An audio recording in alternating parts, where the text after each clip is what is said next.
You know, I could probably spend an hour explaining who our speaker is, but I'm not going to. I'll just tell you this. We welcome Dr. Jamie Marich today. Jamie is a woman in long-term recovery from an addictive disorder, a clinical trauma specialist, an expressive artist, a yogini, a Reiki master, and recovery advocate who unites all of these elements in her mission to inspire healing in others. I encourage you to look her up, Google her, because you'll find that that's not all she does. She's done a lot. She's written many, many books, and we recommend that you look at Jamie's book that's Trauma and the 12 Steps. And in today's workshop, Jamie's going to be discussing her new book.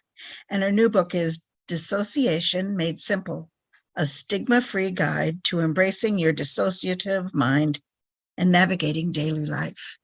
I like to listen to everybody on Monday, but today especially, I can hardly wait to hear you, Jamie. We're so glad you joined us. Thank you, Susie, so much for that warm welcome. Thanks to all of you. I know this is an English-speaking meeting, but I can tell we have people joining us from all over the world for this, which is just fantastic to me. So I will say Guten Tag, Bonjour, Buenos Dias. My family's language is Croatian, so we say Dobar dan in Croatian, which is similar in several other Slavic languages. And it's my honor and privilege to be here speaking. I know I was invited because this is a workshop because of my professional credentials as Dr. Jamie. Yet at the end of the day, I am just Jamie, as I like to say, even when I do a lot of professional talks. Jamie M, long-term recovery. I still identify as a recovering alcoholic, addict, codependent, whether you like that word or not, definitely fits for me in my recovery journey. Also, I've had a long-term battle with food recovery and addiction. And let's just say I belong, I qualify, and I'll be sharing a little bit of the threads of my personal story as we talk about the subject at hand today, which is dissociation. So in my part of the world, I'm actually joining you from my home just north of Akron, Ohio, which is on the occupied land of the Erie Nation. Yet, for those of you who are AA members, you may know Akron as the homeland, as the Graceland of where AA was founded. And my home here is just about 15 minutes from Dr. Bob's house. And it's a fun time to go there and just meditate sometimes in front of the house, realizing I'm so close to where a lot of this began. Yet, as I'll share with you in a little bit of my story. Hi, Mar. I just saw you on the screen. So nice to see you, friends. As I'll share in my story, I actually got sober in Europe. So even though I'm from Northeast Ohio, very close to the origins here, I met my first sponsor and met recovery when I was working in Bosnia.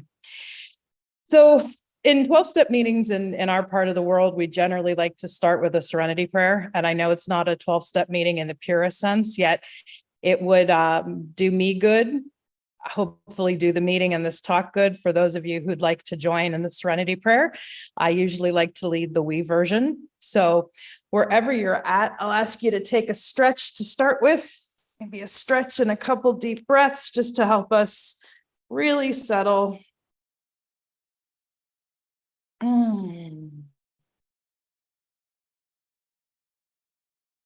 As we say, God, grant us the serenity to accept the things we cannot change, the courage to change the things that we can, and the wisdom to know the difference.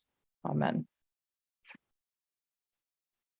So just had our sobriety anniversary on July 8th. We celebrated 21 continuous years, clean and sober from drugs and alcohol.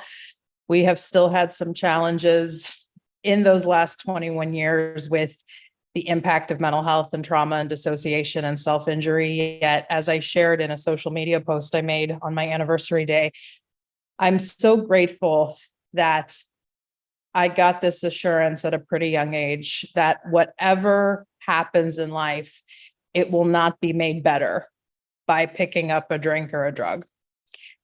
We were 23 years old when we got sober. And there's no doubt in my mind, in our minds, that we wouldn't have made it to 25 if we didn't stop drinking at the time that we did, because how a lot of our alcoholism and addiction specifically started, it was as an outgrowth of the impacts of trauma and dissociation on our own story. So even as I talk about the subject of webinar today, dissociation, I think I'm best able to teach you what that means by sharing my experiences with it, our experiences with it. And when I say our or we in English, I sometimes do vacillate between, hi, I'm Jamie, we're Jamie. I often use singular we pronouns. We've done that since we were a kid.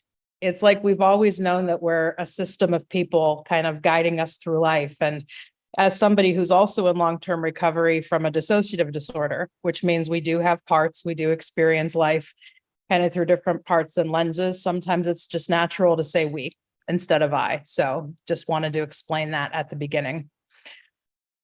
So my background is that of what you might consider a typical American middle-class background, where I had two parents who both worked.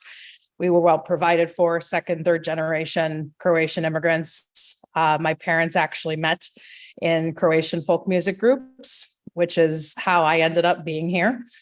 And their marriage was a very tumultuous place for as long as I could remember. And when I was about 5 years old, my father converted. They were both married Catholic and were pretty devout. And then my father converted to a pretty hateful sect of evangelical Christianity when I was about 5. Now, I want to be very clear. I am not anti-religion or anti-faith, nor am I anti-people who identify as atheists or agnostics. I think we all have our own rights and preferences to see higher power, inner power, God, how we choose. Let's just say my father and his church did not see it that way. It was a very rigid presentation of Jesus that you believed in, hook, line, and sinker, or you were going to hell. And it was difficult growing up because my mother very much stayed devout in her Catholic faith. And here all of a sudden, my father thought she was going to hell because she was Catholic. And so much of the turmoil in our house really centered around this religious debate and religious trauma, spiritual trauma, which is a very real form of trauma, especially when you're a kid who's growing up kind of sensitive, very sensitive. I naturally had the sense that there was no one right religion, but that we all deserve to be here. And we're also somebody who identifies as queer. We knew from a very young age, elementary school age, that we liked both boys and girls, and that never went away. And the kind of church my father raised us in was very much of that demeanor that if you are gay, if you are queer, if you're transgender, you're going to hell, period. So that was not very easy. On top of the fact that my dad was just not a very nice man in a lot of areas. The abuse was multi-layered, but God was always there as this kind of weapon. Additionally, in school, I was also bullied pretty significantly. Not only was I overweight, I was an odd kid in that I was interested in different things. So school didn't really feel like a safe place. Home didn't really feel like a safe place. Our first addiction really was food, if we're being candid about it. Hoarding snacks, hoarding chocolate. We used to eat straight out of the cake mix box because it was that instant hit of flour and sugar, and we'd steal it from the pantry and keep it in our room. And that's really where we had a lot of our first escapes with chemicals, although we were always escaping in our head with this thing we call dissociation. So now, my friends, I have the language of dissociation. As a clinical professional, as somebody who has been treated pretty significantly by other clinical professionals over the years. Of course, as a kid, I didn't know what this thing was called, dissociation. But just so we're on the same page about what I mean in English when I say dissociation, it comes from a Latin root that means to sever or to separate. So dissociation is a term that we now use clinically. Like with trauma, it's becoming a little more popular in wider society. If we're keeping it simple, that is what it really means, to sever or to separate. And the way most of us learn to sever or to separate as children are through activities like daydreaming. And daydreaming, zoning out, drifting off, those are functions or behaviors that are not in and themselves problematic. In fact, in my work, I really emphasize this necessity to normalize dissociation as part of the human experience. We all do it, especially if we're kids trying to cope with a reality that is unpleasant, that is painful. It is naturally to dissociate. It's natural to dissociate, to daydream, to drift off, to maybe develop imaginary friends. And maybe some of these friends feel like they become separate people or separate entities within you. That's a lot of what can develop into dissociative disorders, but in and of itself, that's not a bad thing for children to do. It's just very adaptive when you grow up in trauma or stress. So looking back at it now, there were two things I heard a lot in my house that really indicated to me that, yeah, I was dissociating even from a very young age. One is that my dad, who I already said was a pretty cruel person, would always say things like, Jamie looks like she's been hit in the head with a fastball from American baseball, the game. That, yeah, I always kind of had this tendency to walk around like I didn't know who I was or what was going on. And then my mom often made comments like, Jamie's off in her own little world again. In my book, Dissociation Made Simple, which Susie mentioned, in the opening passage, I share a story about how when I was 13 years old or so, I fell down a set of stairs. We were on a school trip in Pittsburgh going to see a museum, and I fell down a set of stairs and I hit my head pretty hard. And just out of precaution, she took me to the emergency department that night to hospital to see if anything needed addressed because it was a pretty bad hit. And she said to the attending physician, oh, Jamie was probably just off in her own little world again and wasn't paying attention to the stairs.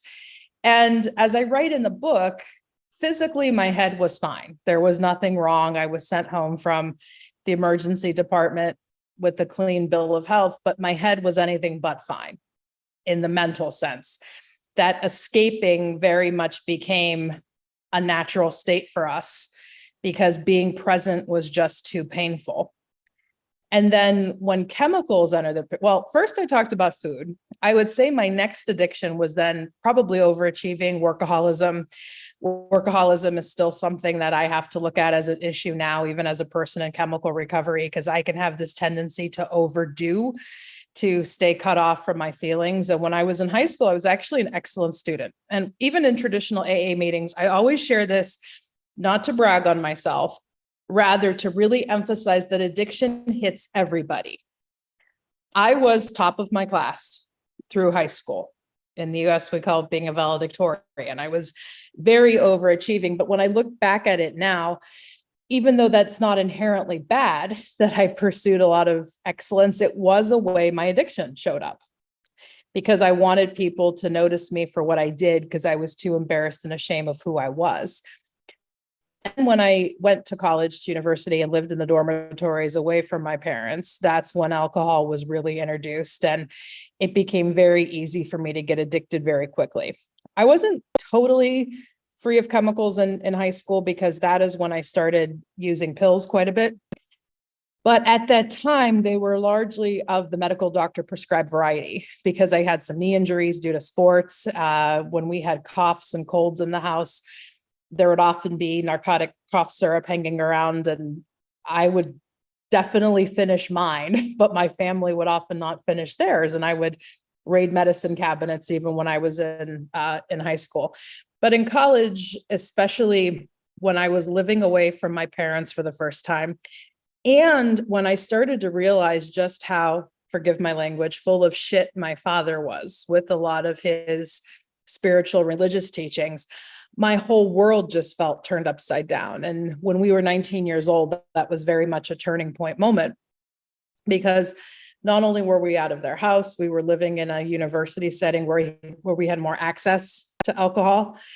And just a lot of things turned upside down at 19. That was when I like to say, first came out to ourselves about our sexuality. We still weren't ready to really come out publicly, but that's when we admitted to ourselves that, yeah, you're not part of the norm that your parents want you to be in. And we also had a really traumatic loss at 19. My high school counselor, she was the school's counselor or psychologist. She was very close to me, very supportive of me through my teenage years. And then she died suddenly and unexpectedly when I was 19. And that very much turned my world upside down, especially because my father said some hateful things around that. So honestly, friends, there was nothing very interesting about the way we drank or used drugs between the ages of, let's say, 19 and 22, because it was very much like experiences many of you may have had, being in college, having this access, especially at a time when so much in your life feels like it's turning upside down. When I talk about addiction as dissociation, and after I get through my story here, I'll share with you some slides, just 2 or 3 of them, to kind of present the model that my colleagues and I have formally developed about this phenomenon. But what my story very much shows is how we were a kid with a lot of mental health concerns, unhealed trauma. And then once alcohol and drugs entered the picture, they became very appealing because they helped us to dissociate, remember, which just means to sever or to separate faster, more intensely. It took us away in the way we wanted to. So how we ended up pursuing recovery is a bit of a different story. Yet, even as I hear people's recovery stories, I realize that no 2 recovery stories are really alike, even though we have a lot of themes that we relate to in common. And I made reference already that my recovery story is one where, even though I'm from Ohio, I grew up not too far from Akron. It wasn't until I was working in our ancestral homeland in Croatia and Bosnia that I brought the message of recovery. So at the time, moving to Croatia, this was in 2000. So it was about 5 years after the war. At the time, it felt very much like a geographic cure, because I reached a place here in my life in the United States where I knew something was wrong, because most days of our life from about age 9 up until our early 20s, we spent at least thinking about suicide, or how do we escape permanently from this thing called life. And we initially tried some counseling at the university, which was helpful. It kept us afloat. But right as we turned 21, things got really bad. We were in a relationship that wasn't quite working out. And yes, toxic relationships are a big part of our story too. It just is. And I may or may not get into a little more detail about that, just to say that if you've had relationship drama in your life, I do not judge you, because I have been married and divorced twice in recovery. And I've been in another series of relationships where I'm still trying to figure out what the heck am I doing here. One of my early mentors in recovery was this beautiful woman named Denise. She's no longer with us. And she said, I think the relational parts of our lives can be the last thing to get well, because they were the first thing to get hurt. And that, certainly defines my life. So when things got very bad, that fall of 2021, 2001, no, I'm mixing my chronology up now. I was 21, but it was the fall of 2000. And I knew I really couldn't go to my parents for help, because my dad's answer was just go back to church. Like, you're having all this suffering because you're not going to church anymore. And my mom's lasting line was always something like, you're too smart for all of this. You'll figure it out. And my mom has some pretty significant drinking issues herself, in my assessment, and they were really developing at that time. And she would say things to me like, well, can you just stop using pills and drugs, and can't you just drink? And let's just say I took my mother's advice literally on that one. And even though I initially thought pills were the issue, at the end of the day, I really ended up qualifying for all of this more as an alcoholic. And for those of you who know Europe, if you know Croatia, you know Bosnia, we have this 120 proof plum brandy called Slivovic, which is, it was flowing freely when I ended up moving to Croatia in 2000. And then I ended up in Herzegovina, the Croatian enclave of Bosnia-Herzegovina, and I was doing aid work, primarily connected to a Catholic parish there called Medjugorje, which is near Mostar. And yeah, so I kind of settled into life. And I mentioned at the time, it was very much a geographic cure. And something, and I'm sure if you're around 12-step recovery, you've heard this term geographic cure, that if you move, be careful, you still take yourself with you, which I do agree with. And this move is the thing that saved my life. There was something in my heart that knew I had to be in Europe. And yes, the distance away from the relationship and my parents probably helped. Yet it was there that I met Janet Leff, my first sponsor, we had an interesting relationship, because even though she was a recovery sponsor, she very much knew about trauma, knew about dissociation, because she was a retired clinical social worker. And indeed, one of the reasons she made her way to Bosnia was she was an aid worker during the war, the Homeland War from 91 to 95. And in her retirement, she was invited to come to Croatia and Bosnia and help with some emerging treatment centers and treatment initiatives. And that was my first exposure to anything recovery. I was not a professional translator, but I was good in a pinch. And in the summer of 2001, Janet was going to, it was not an AA meeting, but it was essentially a county or provincial council on alcoholism meeting. And she didn't have one of her translators available. So I went with her. And Janet, my first sponsor, was very much the epitome of attraction rather than promotion. She never tried to force anything on me. She was just a really good person. And I think when we met in the village, we had the connection because of Ohio. Yet, as I started to get to know her and know her work and understand why she still called herself a recovering alcoholic, even after 25 years sober, I just liked her as a person. And when I went to this meeting with her to translate, a lot made sense. And after this initial interaction, I said to her something like, Janet, I think my mother's an alcoholic. And she answered my questions very patiently about the family dynamics with addiction and alcoholism. She ended up giving me my first 12-step big book, which was in Croatian. And her sense was, here, take it. It may help you learn some of the words that you don't know around addiction and the Croatian language. And she knew what she was doing. And about a month later, when I reached another bottom, because I had a chance to use pills again, and I did, I knew she was someone I could go to. I had this sense she would tell me what's going on with me without judging me. And I still remember it was an August day in 2001. We were sitting underneath a tree. I was wearing a purple sundress, like it's so clear in my memory. And I told her essentially my life and chemicals. And her response to me after that was, Jamie, the good news here is you're an alcoholic or an addict, pick whatever word. And she was always very flexible with me about whatever language works for you, use that. And I said to her, how is that good news? And her response was, it's good news because we know what to do about it, especially through this 12-step lens. And that was a big deal for me at the time to accept that help, because remember, I grew up with a very religious father whose explanation of alcoholism or addiction is that it's a sin.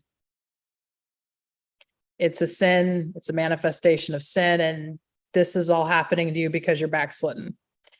And so I remember my father actively mocking the idea of addiction as a disease in our house growing up. And Janet really helped me to understand at least why, through the AA paradigm or the AA model, addiction is a disease that can be treated. And even though, like in my field, some people don't like to use the disease terminology anymore, it will always be special to me, because for me, it just made a lot of sense right away. It was for us normalizing, validating that we had a disease or an illness that could be treated. And so we started going to meetings. We started working some steps here and there with Janet and some recovery ideas. We still weren't, I will say I never had a problem admitting that I was an alcoholic or addict. Like once we were exposed to this way of life, we knew. The problem in that first year was, do I want to commit to this? Because like a lot of people who get sober young get in our heads like, we're young, maybe we could turn this around and all of that. But especially as it relates to the topic of our talk today on dissociation addiction, I want to share with you something even more significant than happened. So that was August of 2001. And then around October 2001, we had what I may non-clinically call a meltdown at our work site. This was in the fall. Our primary boss was a very lovely but very traditional Croatian priest. And looking back at it now, he did not ask us to do anything that was inappropriate, but he asked us to do something at work that day that we really didn't want to do that day. And it was a bad day, and there was a perfect storm of stressors happening, and we just melted down at work and started crying and started screaming, and he didn't know what to do with me. And so he called Janet because he knew I had been spending some time working with her. And he said, can you deal with Jamie? Because I don't know what this is. And I remember as she came to the church office to pick me up, I still have a memory of her telling him, Father, this is a traumatic reaction you're seeing. This is not just a little young girl being dramatic. Because that's how a lot of us are written off, right? You're just being sensitive and dramatic and all that. And so on that October day, Janet took us back to our house we were renting. It was a small little rental. And like with any physical condition, she helped us get in our pajamas, put us to bed, got a cold compress to put it on our head, brought us some water to drink. And then once the tears had passed, she started to ask what felt familiar about what happened. And was anybody like this work associate that I was being asked to work with ever inappropriate with me in the past? And it was the first time anyone had ever used the language of trauma to talk about me or my life. And at that point, I had only heard trauma in the lens and the scope of the post-traumatic stress disorder diagnosis in terms of PTSD. And that was something that only affected people who went to war, either veterans or even civilians like the folks we were working with in Bosnia. And I said, Janet, how could this be trauma? I never went to war. And she said something that was so impactful. Jamie, maybe the war zone was your house. And maybe Skid Row was your bedroom. And it was there that I was really introduced to this idea of the expanded definition of trauma. That, yes, and I don't want to belittle or demean what people who go to war can go through and have been through. Yet trauma, for those of you who are not aware, simply means wound. The English word trauma comes from the Greek word meaning wound. And as I share in a lot of my professional work, wounds can come in all shapes and sizes. And even the bigger wounds, medically speaking, can go on to heal if they're given the proper treatment. But these things we can write off as smaller wounds, if they're left unaddressed or unattended to, they can accumulate and fester and infect and end up really impacting one's life. So it took us a year of trial and error before we finally committed to a path of total sobriety. And as I referenced, it was July 8th of 2002 that we did that.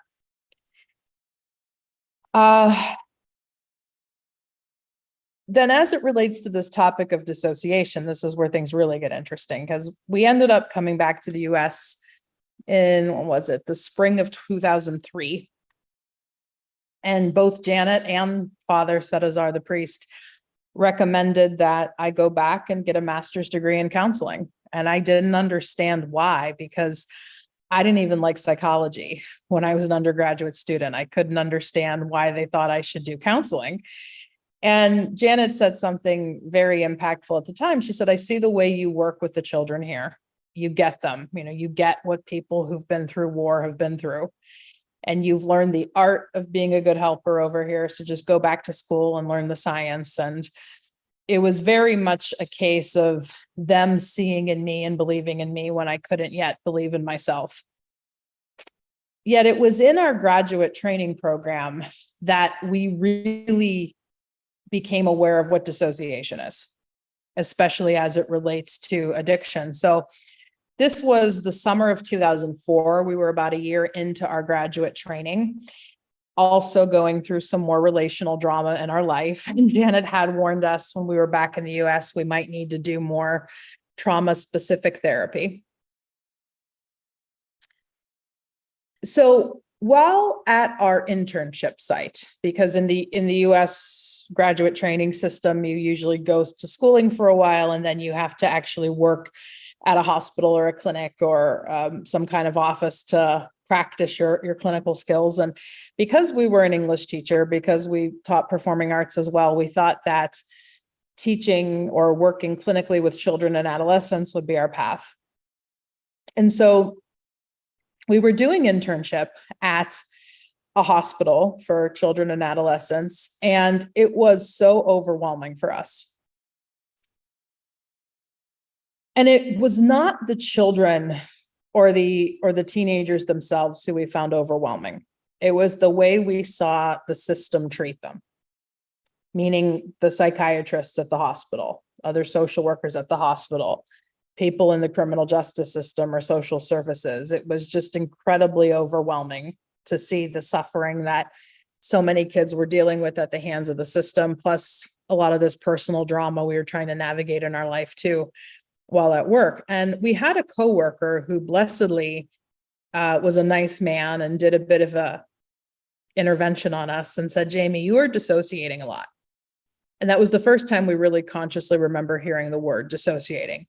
And he used that description of you're here, but not here. You're always going away.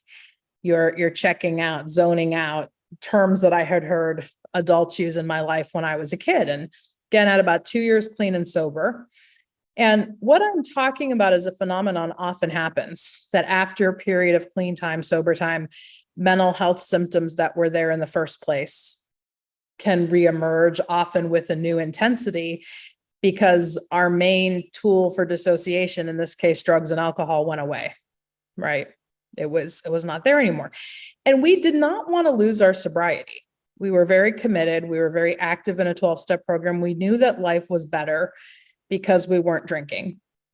And I don't know if any of you relate to this, but I could only describe it as we didn't want to lose our sobriety and still wanted to die because of all this overwhelm with mental health and thinking there has to be a way out or there has to be another way.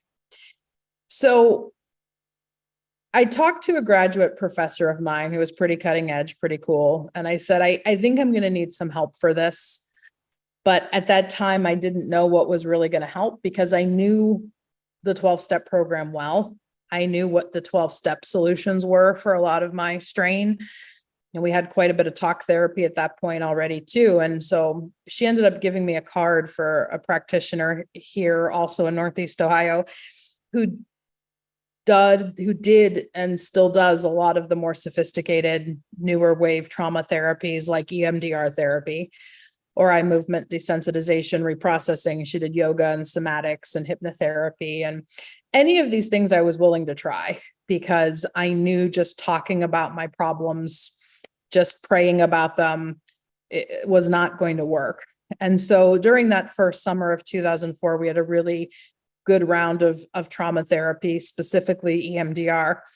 And yeah, it changed our lives. It alleviated or lifted a lot of this kind of suicidal, I want to die struggle that we had. And it was this first therapist who also properly diagnosed our mental health concerns, not just as post-traumatic stress disorder, but specifically having a dissociative disorder. Now, not everybody who develops an addiction or an eating disorder necessarily has a dissociative disorder.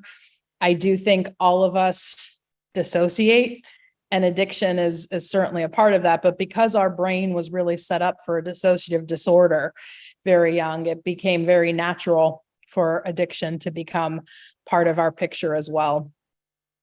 So it was an interesting journey, because at that point, we not only had language to address our addiction and alcoholism, which the 12 steps gave us, but doing trauma therapy gave us even more language to address what was happening with the congruence, or the connection, right, between the mental health struggle and the addiction struggle. So as a professional, at that point, after that first summer, we knew that our specialty very much had to be working with this intersection of trauma and addiction.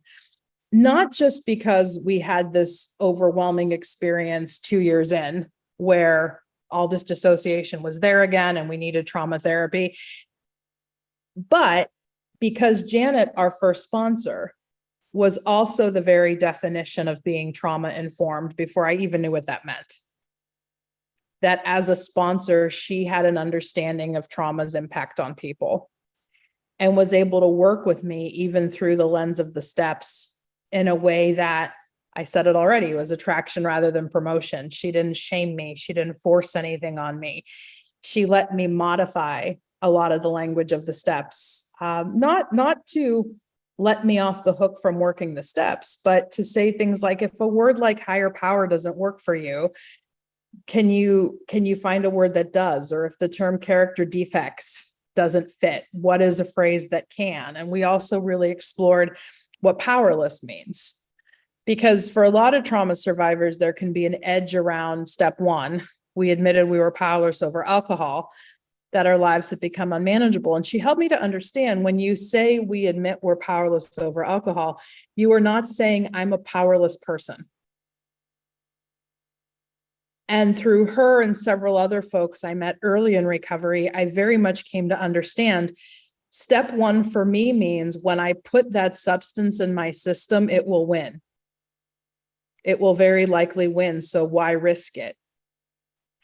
And being able to admit that is actually how I find a lot of my power.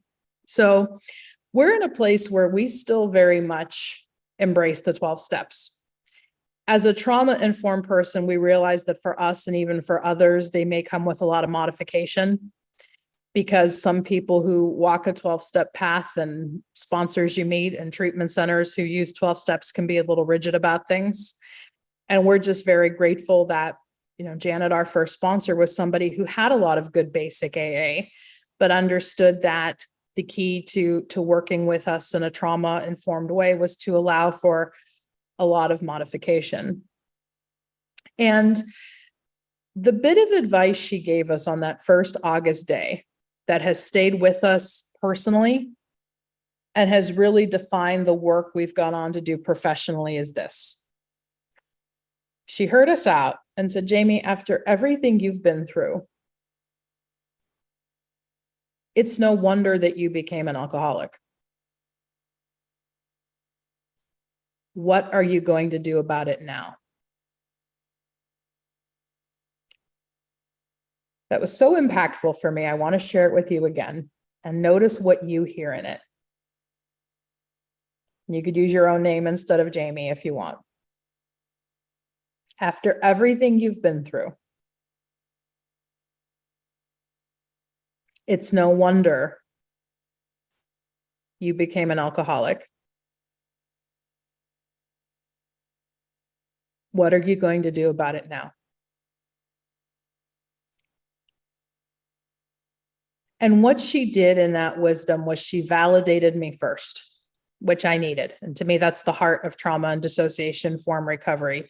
You honor people's struggles, as I honor any of your struggles that you're bringing here today.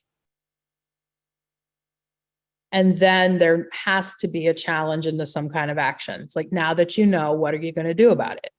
She always used to say, remember chapter, I think it's 6 in the, or 5 or 6 in the big book is called Into Action, Not Into Thinking. And that really stuck with me too. How can we take action here now that we know? So life, as I mentioned, even after getting sober and after getting trauma recovery, has been interesting. I mentioned this already, that I used to sit at meetings and hear people say things like, I've been married and divorced in recovery. And I used to think that was so sad. And now we've been married and divorced twice in recovery. A pandemic happened, which hit all of us in our own way.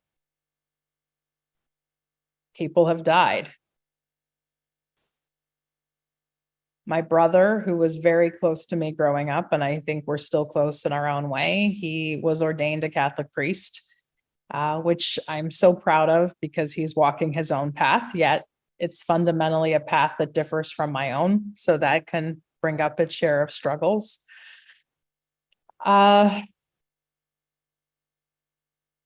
Yet we have learned that drinking, using a drug, injuring ourselves is not going to make it better. But what we can continue to do is be proactive about how we do things like manage craving. And we don't crave so much anymore, but they can still happen.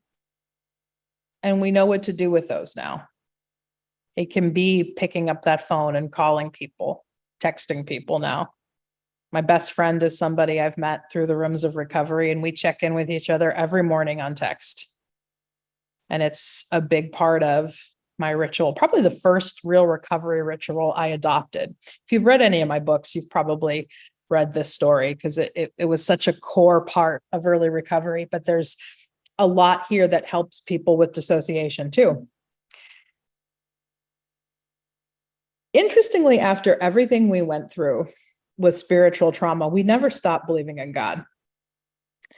And I think a lot of that is at our core, we are a very spiritual person who wants to be connected to something greater than ourselves. And often for those of us who do identify more as spiritual, that's why religious trauma can hurt us so much, because that part of ourselves is so important to us.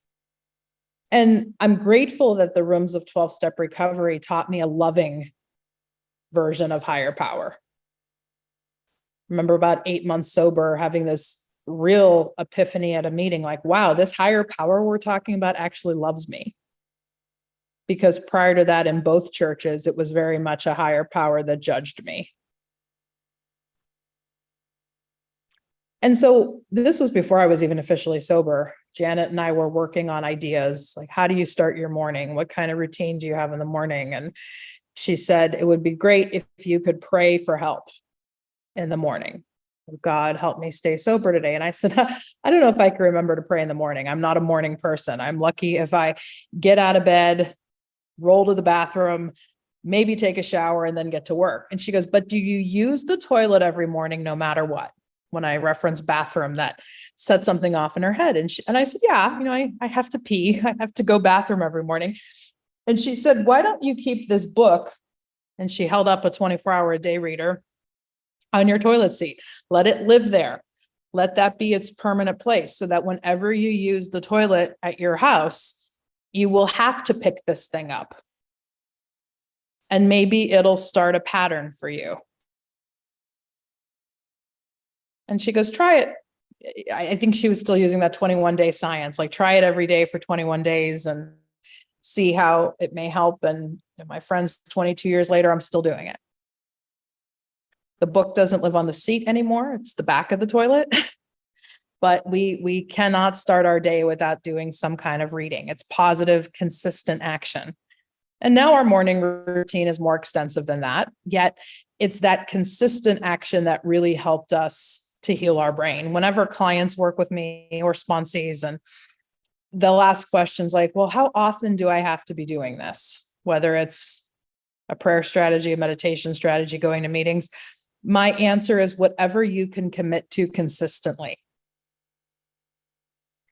Whether it's 5 minutes a day, 1 minute a day, 3 meetings a week, because so much of what a brain that's been affected by unhealed trauma, and especially unhealed developmental trauma, lacks is consistency. And we fundamentally believe that consistent lifestyle change is imperative. As part of our Ph.D. study, when we went on to get a doctorate, we were then interested in really looking at a lot of different kinds of recovery programs, because we found out that some people were very anti-12 steps. And what was that about? And how can so many of us really feel like we've benefited from the 12 steps and other people think that they're harmful? And so as part of our quest to really understand a lot of the different recovery programs that were out there, something we did was look at what the various programs had in common. And the one common thread we were really able to find was some kind of consistent lifestyle change. What can we do for ourselves consistently that can help us develop a new way of life? So before we take some questions, because I'd like to hear how much of what I'm sharing personally may land with some of you, I'd like to pull up a slide or two, just to kind of give you an overview of what my colleagues and I have been working on in this model that we call addiction as dissociation. Because something about the model addiction as dissociation as a professional model for recovery is we see that it can exist together with many other different models. Like you can be a 12-stepper who believes in the disease model and can see unhealed trauma and dissociation as a factor here in what can continue to perpetuate untreated addiction or the untreated disease or illness or learning disorder of addiction, whatever model you're using. My colleague Adam O'Brien and I, who developed this, Dr. Adam O'Brien now, believe that this can make sense. So let's go over some of just the 101 about dissociation. A lot of these things I said indirectly during my talk, but I'd like you to now have the slides to just to kind of see it in print. So dissociation, as we mentioned, a word that's now in wider use culturally and definitely clinically, comes from the Latin root meaning to sever or to separate. Divide is another translation from Latin that you may see.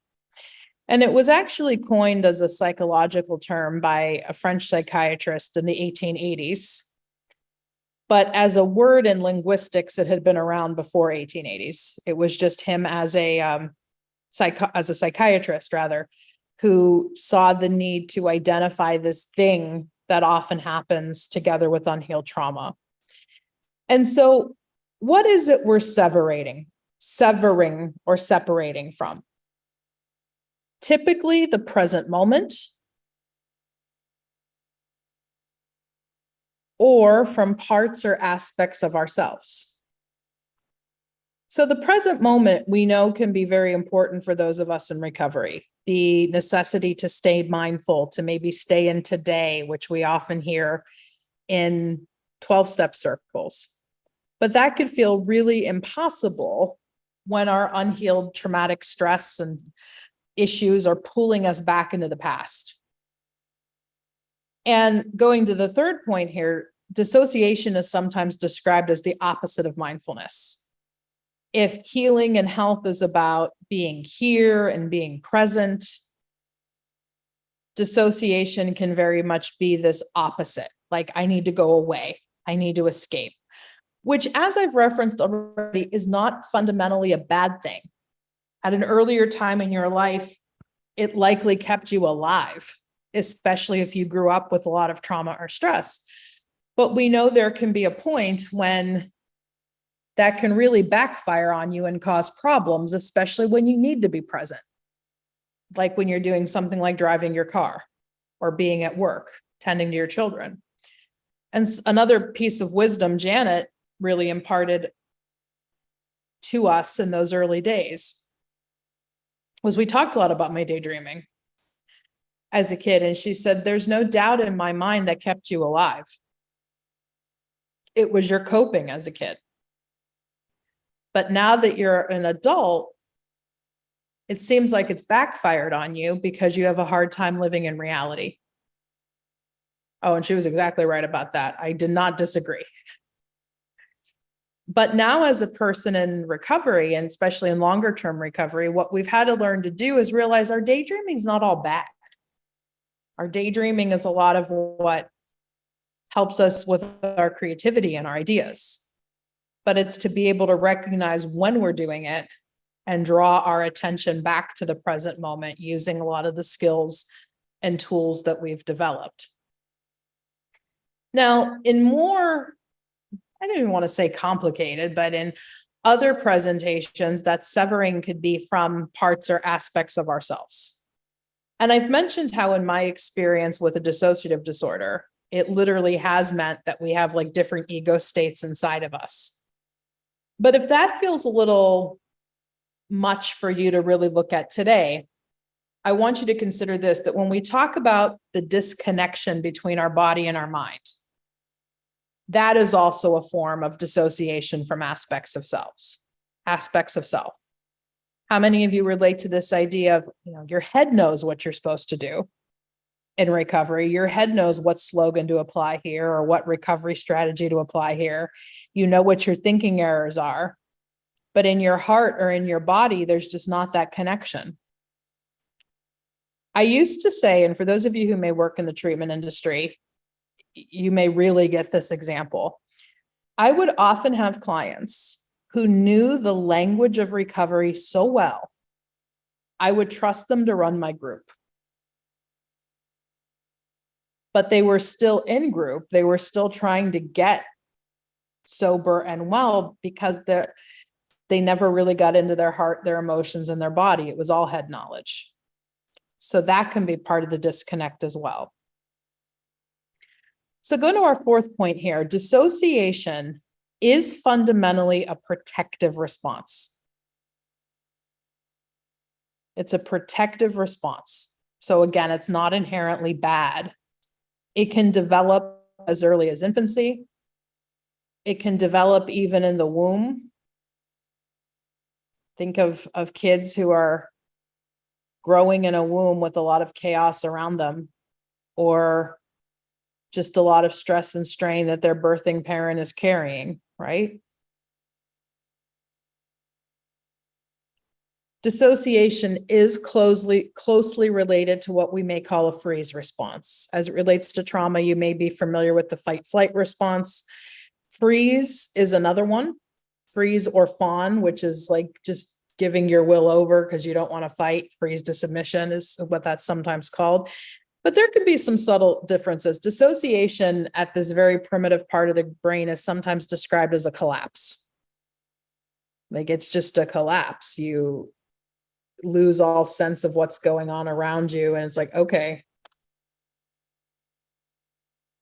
So some common examples can include zoning out. A lot of us have done that. A lot of us may still do that. Daydreaming. Struggling to pay attention, even though some of this can be legitimately connected to ADHD, a lot of strain to pay attention is better explained by trauma and dissociation because so many things are pulling at you. And other ways that you notice being here, but not here. So if you've ever seen the movie 28 Days with Sandra Bullock, this is one of my favorite recovery films. I think it's a very fair portrayal of what early recovery can look like. And there's this famous scene in the movie where she's not quite convinced yet that she needs to be in treatment. And she's sending a letter to her still using boyfriend, and he's coming for visiting day. And she says, see if you can bring some, XYZ pills with you, because that whole here but not here feeling will be a little better to sustain with some chemical assistance. And that's really the heart of addiction is dissociation as a model, which I'll go into on the next page, which is here but not here can be easier to sustain with some chemical assistance. So again, dissociative responses, I mentioned, generally happen to protect the self they can also happen to meet a need. Because think of how much of early childhood developmental trauma can be about not getting our needs met. And what do your friends who you daydream to, or your scenarios you go to in your mind, how can those help you meet a need? And when developmental needs aren't met, then a high degree of dissociation is likely. So the model itself, which we do have a more sophisticated peer-reviewed presentation of in my book, Dissociation Made Simple, which Susie referenced, we go into a further explanation of the model. So before I go into the points of it, I want to share with you a little bit about my colleague who wrote it with me. He is a person himself in long-term recovery, Adam O'Brien, Dr. Adam O'Brien. And he reached out to me to be his professional mentor, his professional EMDR training consultant, when he had read my first version of Trauma on the 12 Steps and knew I was also a trauma professional in recovery. And he was somebody who was also on a 12-step path, but felt very much like the full 12 steps weren't going to cut it, weren't enough for addressing trauma or even giving a comprehensive understanding of the disease model. So over the years, through a lot of our collaborative work together, and he has now done his full dissertation research on this. This is the nuts and bolts of what we call the addiction as dissociation model. And even as I go through it, see how much of this may resonate based on your lived experience as a person in recovery or what you've seen in others around you. So when children and young people dissociate often, their brains can become bonded to the dissociative state. Another word for bonded can be attached. Our brains can become attached to the dissociative state, especially when we're really lacking healthy attachment around us. So another simpler way of wording this is dissociation feels comfortable and even normal in order to withstand traumatic situations and triggers.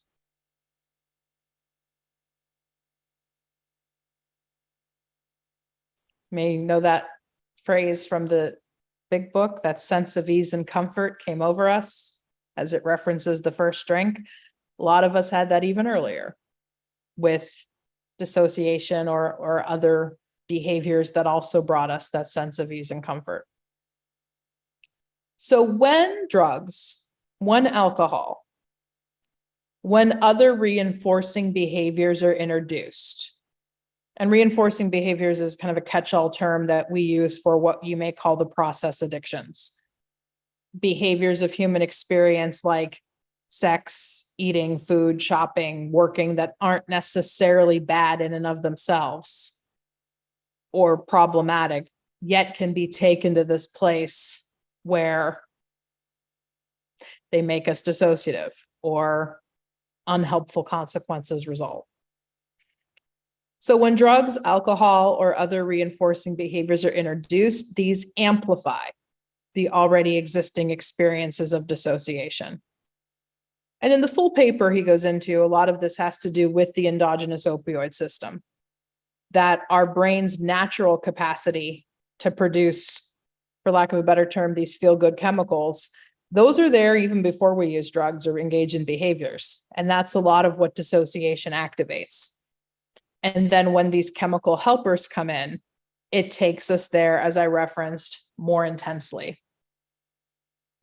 So addictions then become the predominant way of severing from the present moment or the self. You heard a lot of this in my own story. After a period of abstinence or attempt at recovery, it's very common for earlier in life dissociative phenomenon to reemerge. Or I could really say it's common for any early in life trauma trigger to emerge after some period of abstinence or recovery. So it's imperative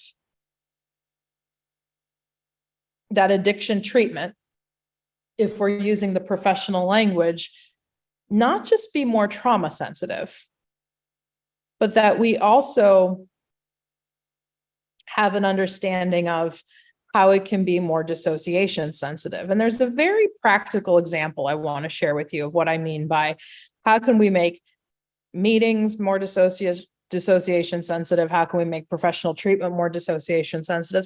This is something I want you to consider. Not all instances of acting out, which is a common term we use to label problem behaviors in meetings, problem behaviors in groups.